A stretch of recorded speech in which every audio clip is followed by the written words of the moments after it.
Assalamualaikum warahmatullahi wabarakatuh. Di sini saya akan menjelaskan tentang sistem komunikasi. Sebelumnya izin memperkenalkan diri. Perkenalkan, nama saya Khairunisa dengan NIM 2304000 dari Prodi Sistem Telekomunikasi Universitas Pendidikan Indonesia. Baik, di sini saya akan membahas tentang dasar teori sistem komunikasi, deskripsi setiap teori, analisis sistem komunikasi, dan yang terakhir ada kesimpulan. Pertama yaitu modulasi dan demodulasi. Modulasi adalah proses mengubah sinyal informasi seperti suara atau data menjadi bentuk sinyal yang sesuai untuk transmisi, biasanya dengan cara menggabungkannya dengan sinyal pembawa, sehingga dapat ditransmisikan pada frekuensi tertentu. Demodulasi ini adalah proses kebalikannya gitu, yaitu mengembalikan sinyal yang telah dimodulasi ke bentuk aslinya sehingga informasi dapat diterima dan diolah kembali oleh penerima. Ada beberapa teknik modulasi yang sering digunakan, misalnya amplitudo modulasi atau AM, yaitu mengubah amplitudo dari sinyal pembawa sesuai dengan informasi yang akan dikirimkan, dan frekuensi modulasi atau FM, yaitu mengubah frekuensi dari sinyal pembawa berdasarkan informasi yang dikirimkan. Serta ada juga teknik modulasi digital, yaitu dalam komunikasi digital, informasi akan dikodekan dalam bentuk diskrit, seperti bit 1 dan 0, dan akan diterapkan pada sinyal pembawa. Contohnya itu PSK atau Passive Keying, ASK atau Amplitude Shift Keying, dan FSK atau Frequency Shift Keying. Nah, di sini kita bisa dapat melihat jenis modulasi analog, ada amplitude modulation atau AM, dan frequency modulation atau FM, serta ada jenis modulasi digital, misalnya amplitude shift keying atau ASK, yang kedua frequency shift keying atau FSK, dan yang terakhir itu ada phase shift keying atau PSK. Amplitude modulation atau AM. AM ini adalah teknik modulasi di mana amplitudo sinyal pembawa diubah-ubah sesuai dengan amplitudo sinyal informasi. Frekuensi sinyal pembawanya akan tetap konstan, namun besar amplitudonya akan berubah sesuai dengan informasi yang diubah. Prinsip kerjanya yaitu sinyal informasinya akan dikombinasikan dengan sinyal pembawa berfrekuensi tinggi, serta sinyal amplitudonya akan berubah-ubah mengikuti perubahan amplitudo sinyal informasi. Artinya di sini semakin besar amplitudo sinyal informasi, maka akan semakin besar juga atau semakin tinggi amplitudo sinyal pembawa, dan begitu juga sebaliknya. Kelebihan dan kekurangannya itu, AM ini lebih sederhana dan membutuhkan bandwidth yang lebih sedikit. Tapi kekurangannya yaitu rentan terhadap gangguan dan noise karena perubahan amplitudonya yang dapat menyebabkan interferensi, membuat hasilnya akan sangat kurang jernih gitu. Selanjutnya ada frequency modulation atau FM. FM ini adalah teknik modulasi di mana frekuensi sinyal pembawa diubah-ubah berdasarkan amplitudo sinyal informasi. Amplitudo sinyal pembawanya akan tetap konstan, tetapi frekuensinya akan bervariasi mengikuti sinyal informasi. Jadi prinsip kerjanya ini dalam modulasi FM ini, ketika amplitudo sinyal informasi meningkat, frekuensi sinyal pembawa juga meningkat, dan begitu juga sebaliknya. Frekuensi sinyal pembawa ini juga terus-menerus berubah sesuai dengan perubahan sinyal informasi. Kelebihan dari FM ini memiliki ketahanan yang lebih baik terhadap noise karena gangguannya biasanya tidak mengubah frekuensi sinyal. Tapi kekurangannya yaitu memerlukan bandwidth yang lebih besar. Beda sama yang AM tadi. AM sangat sangat kecil membutuhkan bandwidth gitu, tetapi rentan terhadap noise. Sedangkan FM dia tidak rentan terhadap noise, tetapi membutuhkan bandwidth yang lebih besar gitu. Baik, yang pertama ada amplitude shift keying atau ASK. ASK adalah teknik modulasi digital di mana informasi ditransmisikan dengan cara mengubah amplitudo sinyal pembawa. Dalam ASK ini, sinyal pembawanya adalah gelombang sinusoidal dengan frekuensi tetap, tetapi amplitudonya diubah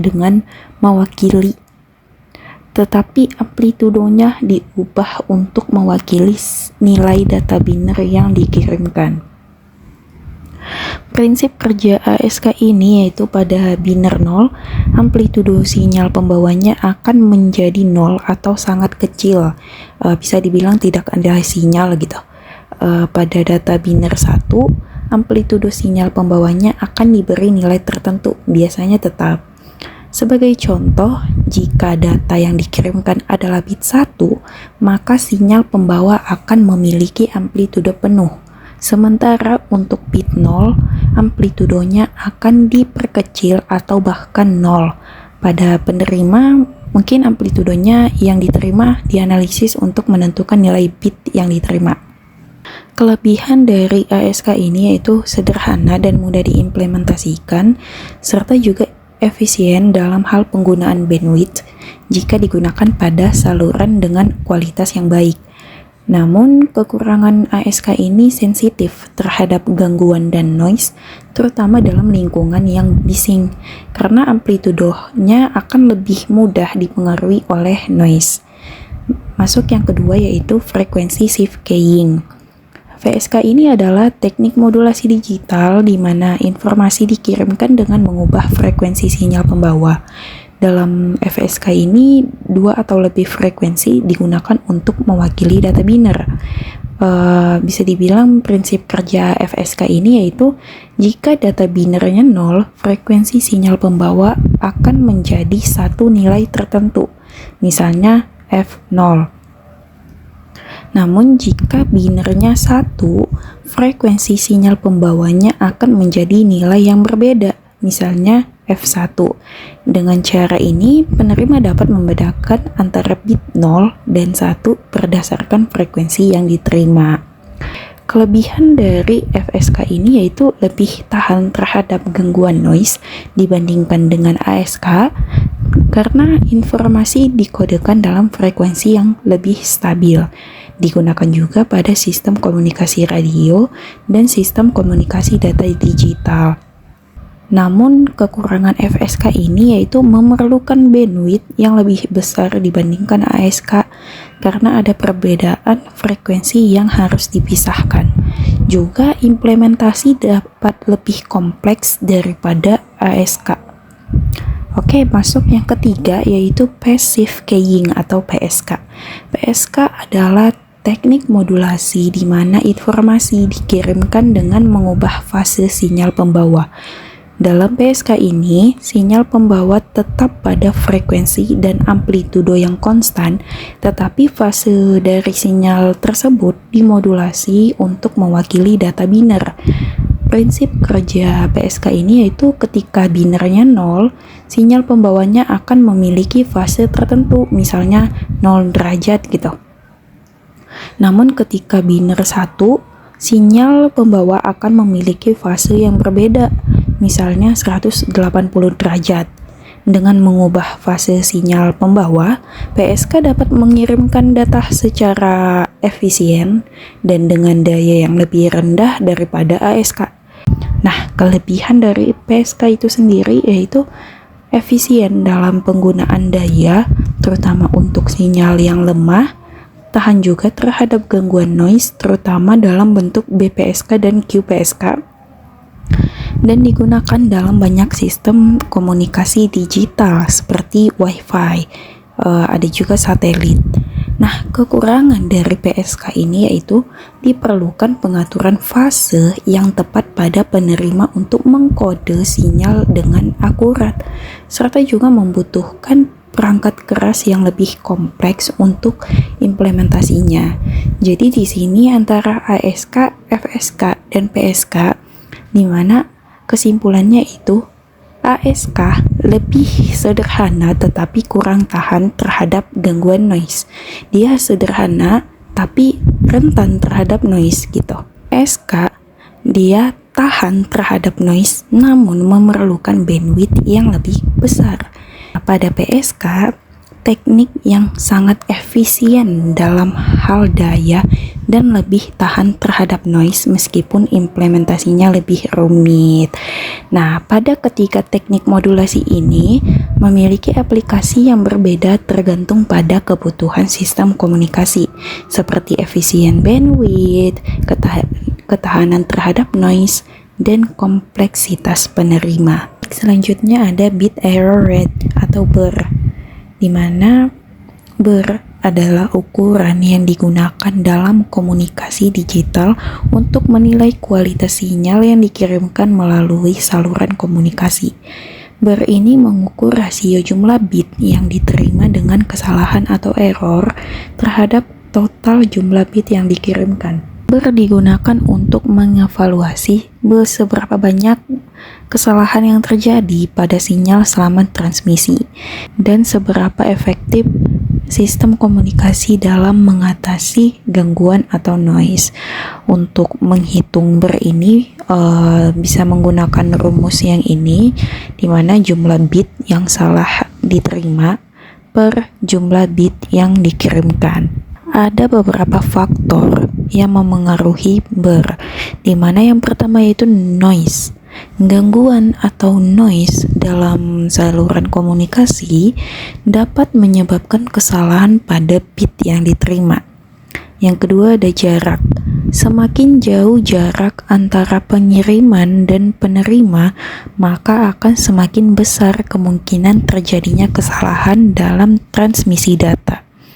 Yang ketiga ada interferensi, yaitu sinyal dari saluran lain atau sumber yang kita tidak ketahui gitu dapat menyebabkan interferensi yang mengarah pada kesalahan bit. Yang keempat ada kualitas saluran, yang dimana saluran komunikasi yang buruk, misalnya saluran radio atau kabel yang rusak, dapat menyebabkan banyak kesalahan bit. Yang kelima ada teknik modulasi dan demodulasi, di mana pemilihan teknik modulasi seperti ASK, FSK, dan PSK, serta kemampuan sistem demodulasi dalam menangani noise sangat mempengaruhi BER. Yang keenam ada kekuatan sinyal. Sinyal dengan daya yang lebih rendah akan rentan terhadap noise dan interferensi, sehingga meningkatkan kemungkinan kesalahan.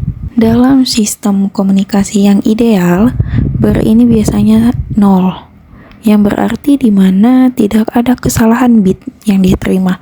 Namun, dalam kenyataannya hampir selalu ada sedikit kesalahan, tergantung pada kualitas saluran komunikasi dan teknik yang digunakan. Pada sistem BER yang rendah akan menunjukkan sistem komunikasi yang lebih handal dan berkualitas. Dan ketika sistem dengan BER tinggi menunjukkan saluran komunikasi yang buruk atau kualitas yang lebih rendah. BER berhubungan dengan SNR atau signal to noise ratio, di mana SNR ini adalah rasio antara kekuatan sinyal yang diterima dan kekuatan noise yang ada di saluran komunikasi.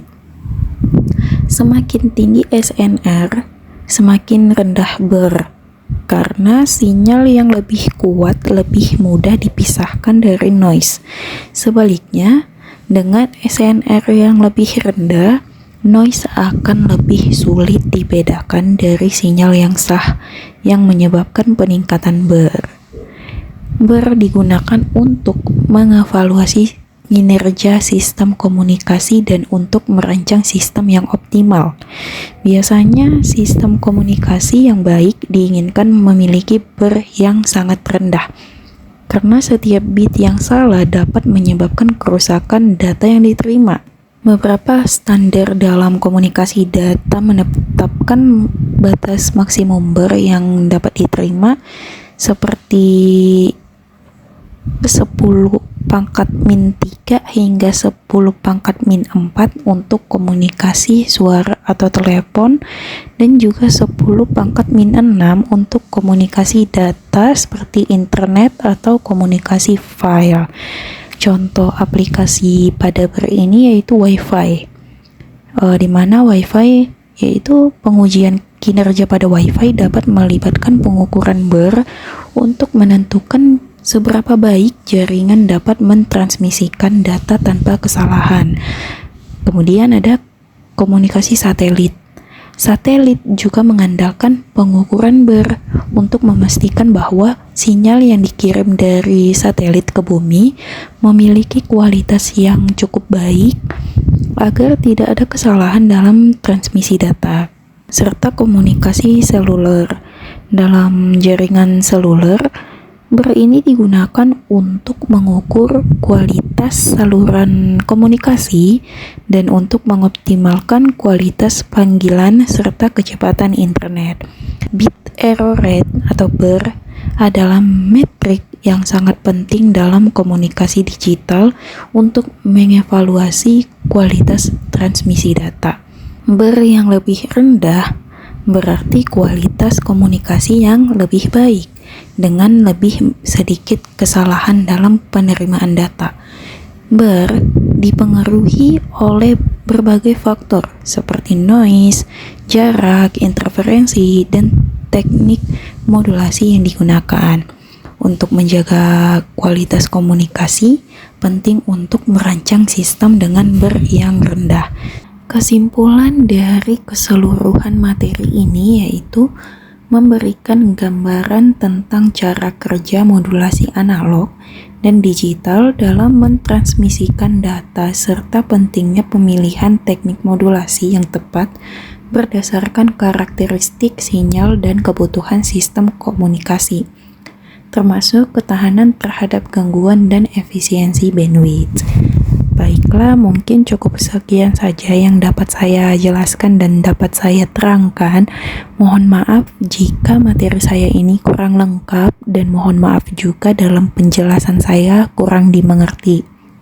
Baik, cukup sekian saja. Sekian dan terima kasih. Wassalamualaikum warahmatullahi wabarakatuh.